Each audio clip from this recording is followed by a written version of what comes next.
Praise the lord. మంగళవారము మే 14, 2024.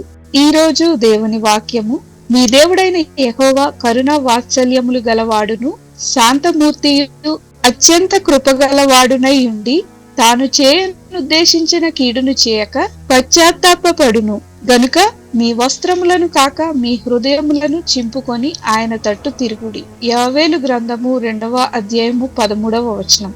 పశ్చాత్తాపం యొక్క బహుమానం. లేదు, నేను చేయలేదు అంటూ తన యవ్వన కుమారుడు తిరస్కరించడం జేన్ విని తన హృదయంలో కృంగిపోసాగింది. ఎందుకంటే అతడు నిజాన్ని చెప్పడం లేదని ఆమెకు బాగా తెలుసు.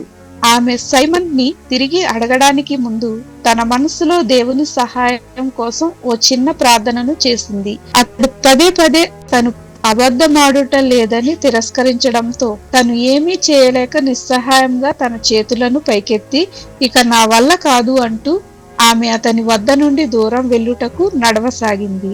ఆ వెంటనే తనను క్షమించమంటూ తన కుమారుడు చెయ్యి ఆమె భుజముపై వేశాడు. పరిశుద్ధాత్మ దేవుని ప్రేరణకు అతడు స్పందించి పశ్చాత్తాపడ్డాడు.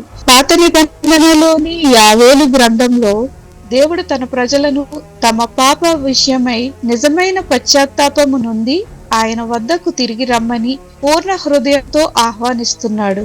దేవుడు బాహ్యమైన వ్యాకులను ఎదురు చూడడం లేదు, కానీ వారి ఆంతర్యము మార్పు నొంది సునీతముగా మారాలని కోరుతూ మీ వస్త్రములను కాక మీ హృదయములను చింపుకొని ఆయన తట్టు తిరుగుడి అని పిలుస్తున్నాడు. ప్రవక్త అయిన యోవేలు, మీ దేవుడైన యెహోవా కరుణ వాత్సల్యం గలవాడును శాంతమూర్తియు అత్యంత కృపగలవాడునై ఉండి తాను చేయనుద్దేశించిన కీడును చేయక పశ్చాత్తాపడును అని ఇశ్రాయేలు ప్రజలకు జ్ఞాపకం చేస్తున్నాడు. మీరు చేసిన తప్పిదములను గూర్చిన దోషభావం, పశ్చాత్తాపం మీలో ఎలా కలిగాయి ఆలోచన చేయండి. ప్రార్థన. యేసు ప్రభువా, నేను యథార్థంగా సత్యాన్ని పలికి నీవిచ్చు ప్రేమను అనుభవించుటకు మాకు సహాయం చేయమని యేసు నామమున అడుగుచున్నాం తండ్రి.